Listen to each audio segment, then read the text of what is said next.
We just arrived in the Philippines 2 days ago. Let me tell you kung madali na ba ngayong umuwi sa Pilipinas ngayong wala ng quarantine. The most important requirement is to have a negative COVID test. This can be done two ways. You can have a negative RT-PCR test within 48 hours before your departure, or a negative laboratory antigen test 24 hours before departure. Medyo may kamahalan na ngayong umuwi sa Pilipinas. Coming from the West Coast to the Philippines, usually it would cost you $600, $700. Ngayon, we paid for more than $1,500 per person, plus additional cost pa yung mga COVID testing. So, medyo mas mapapamahal kayo, especially if you will pay for the COVID testing out of pocket. What happened with us is I found a company that will do our COVID test, the RT-PCR, mako-cover ng insurance namin. So, hindi namin kailangang bayaran yung COVID testing namin. So, we got an appointment to have our RT-PCR test done by Worksite Lab. Our appointment was at 7 a.m. and we were there quite early. We were there at 6:40 in the morning.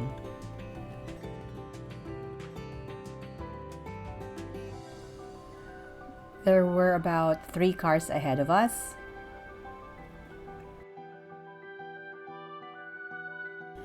The testing site is right beside the international airport.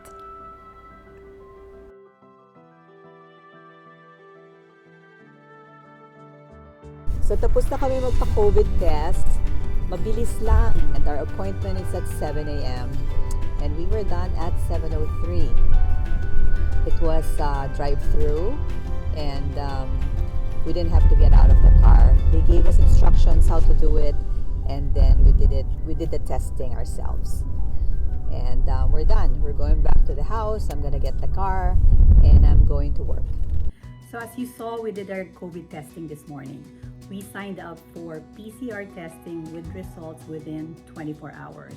In under 7 hours, nakuha namin yung result namin. And thankfully, we were all negative. So for those of you who are looking for COVID testing for travel, check out Worksite Labs. And these are their costs. Their antigen test costs $75, results in 30 minutes. And their standard PCR test costs $90. This is what we took. And the results within 24 hours. Those two tests, you can use your U.S. health insurance cards. That's acceptable. Now they have 2 other tests.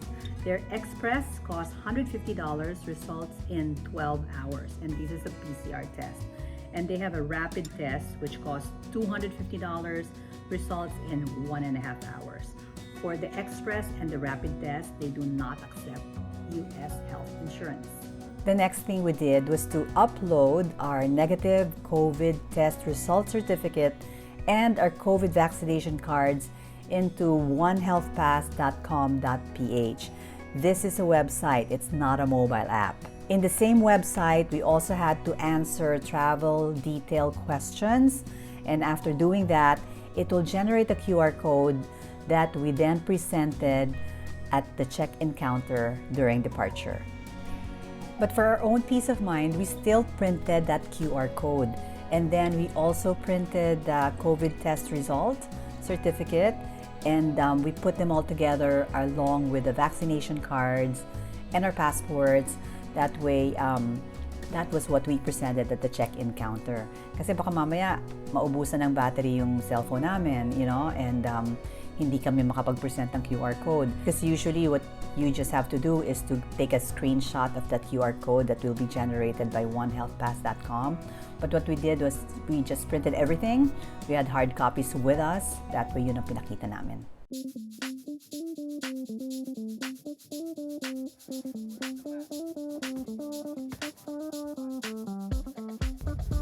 This is it. Alis na kami. We're leaving for Manila. Tingnan nyo, dami namin sa libong, dami namin sila. Following the airline's advice, we were at the airport 3 hours before departure. There was a long line as we expected. They checked every passenger's temperature and asked for the One Health Pass QR code. So it took us 1.5 hours at the check-in. We should have done online check-in with bag drop-off, pero Sa dami ng requirements, nakalimutan ko gawin yun. But it's fine. Dami ko nakakwentuhan. Finally boarding!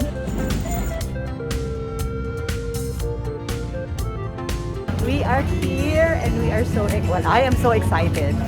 Mainit? Init. Init? Okay lang. Ganyan talaga. Mainit talaga dito. Sorry, humid. Oh, I'm so happy to be here. They have a remote thermometer. Hindi na kami kailangan tumigil. Ang galing. How cool is that? Wala niyan sa States. We were taken to this area to check all health requirements.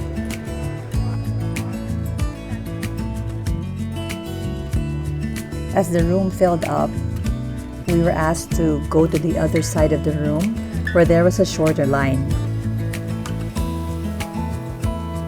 There was a separate line for those in wheelchairs.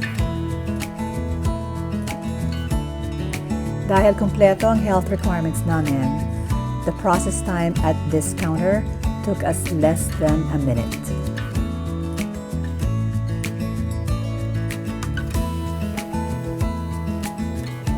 Medyo magulo sa immigrations when they were separating the Philippine passport holders from the tourists.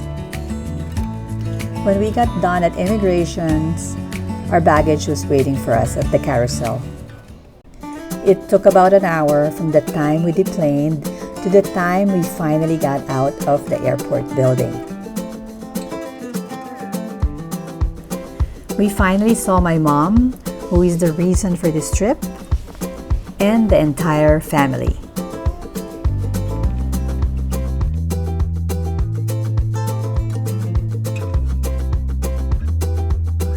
So I hope this video is helpful. So huwag kayong mag-worry kasi madali lang. And you know, even if you did not do the One Health Pass, there are people at the airport who will help you do it. It will be a little bit stressful for you kasi you'll find out kung hindi nyo alam yung One Health Pass na kailangan nyo palang gawin. Pero people will assist you and then sandali lang gawin. So don't worry about it. Madali lang umuwi. Thank you for watching this video till the end. Safe travels to you if you are going home to the Philippines and have fun. I'll see you in my next video. Peace!